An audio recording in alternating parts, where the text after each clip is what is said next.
Tuvo una cita con un millonario en Japón y jamás regresó. Lucy Jane Blackman nació el 1 de septiembre de 1978 en Sevenoaks, Kent, Reino Unido.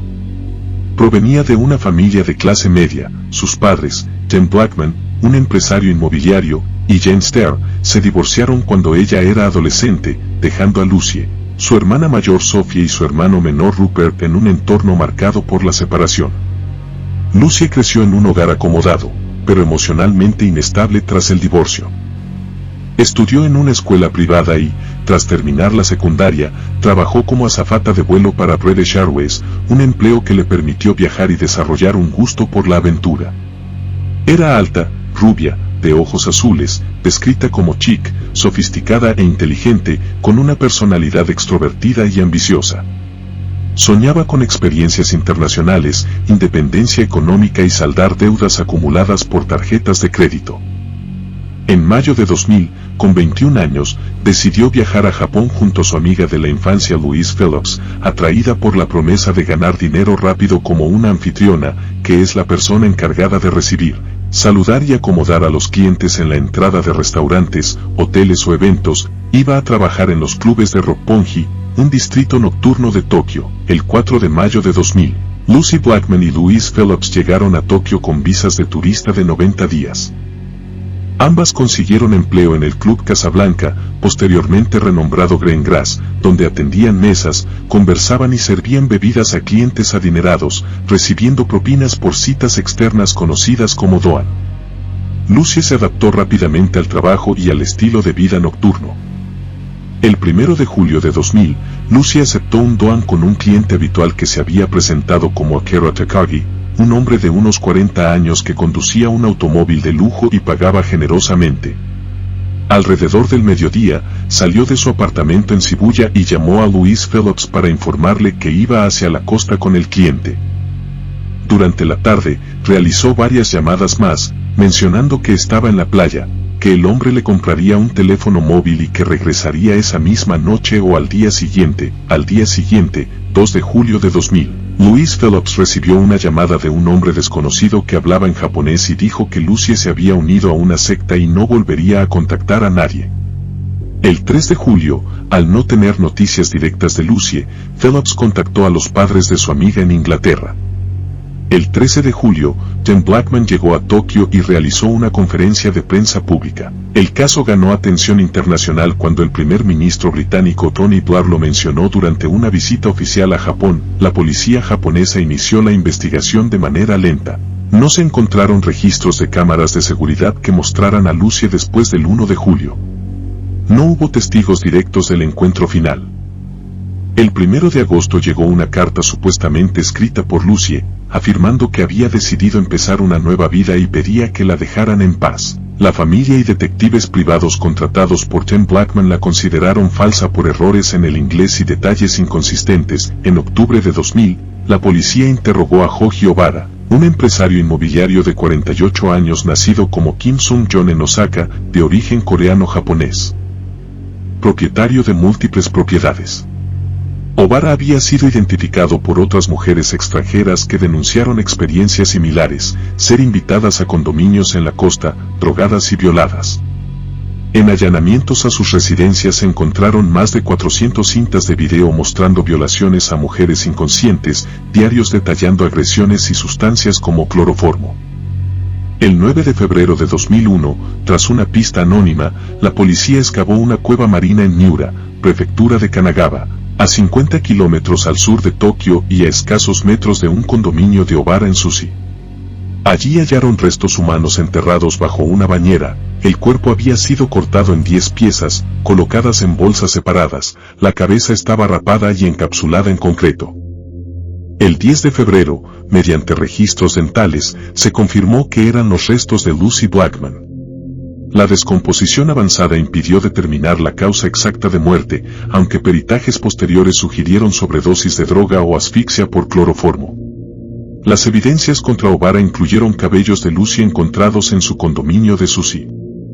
referencias en sus diarios a mujeres rubias extranjeras y patrones coincidentes con el caso de la australiana Carrera Ridgway, muerta en 1992 por envenenamiento con cloroformo tras ser llevada por O'Bara a un hospital bajo alias falso.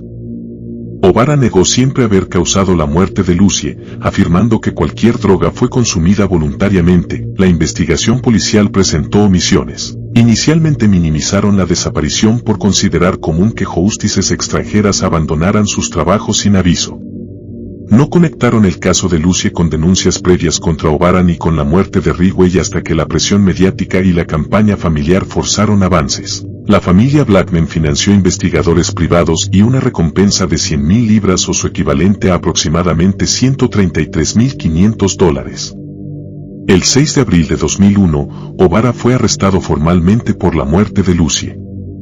El 10 de octubre de 2002 comenzó el juicio, donde se le acusó de secuestro, violación resultante en muerte, desmembramiento y disposición del cuerpo de Lucy, además de la muerte involuntaria de Carrera Ridgway y la violación de 8 mujeres más.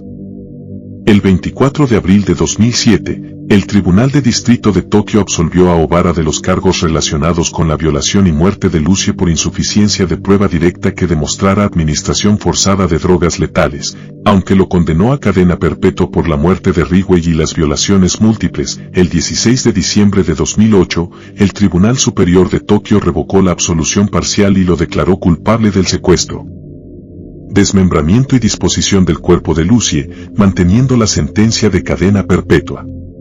En diciembre de 2010, la Corte Suprema de Japón rechazó el último recurso de O'Bara y confirmó la condena definitiva. El caso de Lucy Blackman dejó una huella profunda en su familia. Jen Blackman creó el Lucy Blackman Trust para apoyar a víctimas de crímenes en el extranjero, aunque generó controversia al aceptar una compensación económica de un amigo de O'Bara.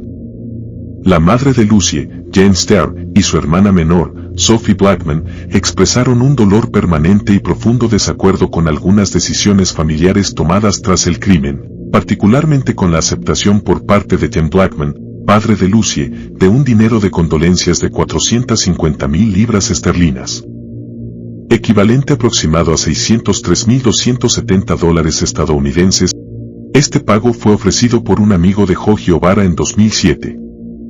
Jane lo calificó públicamente como dinero de sangre y una traición absoluta, mientras que Sophie, profundamente afectada por la pérdida, llegó incluso a intentar suicidarse poco después del entierro de las cenizas de Lucy en 2005, criticó la actitud de su madre como venenosa y destructiva, lo que fracturó aún más las relaciones familiares ya tensas por el divorcio previo de los padres.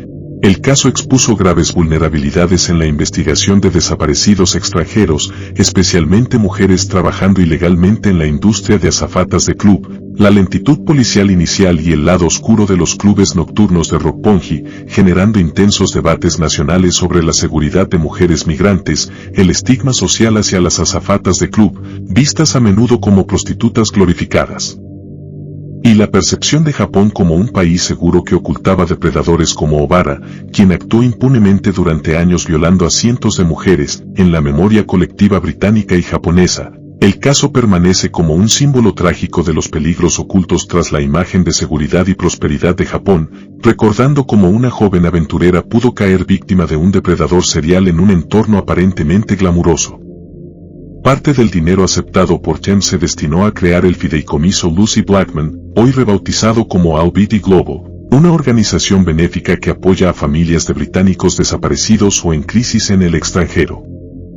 Mientras tanto, Joji O'Bara, condenado a cadena perpetua en 2008 por secuestro, desmembramiento y otros crímenes, aunque absuelto inicialmente de la muerte directa de Lucy, sigue cumpliendo su sentencia en prisión hasta el día de hoy, sin posibilidad de libertad. Este trágico suceso no solo destapó el rastro de horrores de O'Bara, sino que impulsó cambios en la conciencia social y un legado de ayuda a víctimas en el extranjero. ¿Crees que en Japón se sexualiza a las mujeres occidentales? Deja tu opinión en los comentarios. Haz clic en el pulgar arriba, comenta y comparte con todos tus conocidos este video. Suscríbete y activa la campanita de notificaciones para que te avise de un nuevo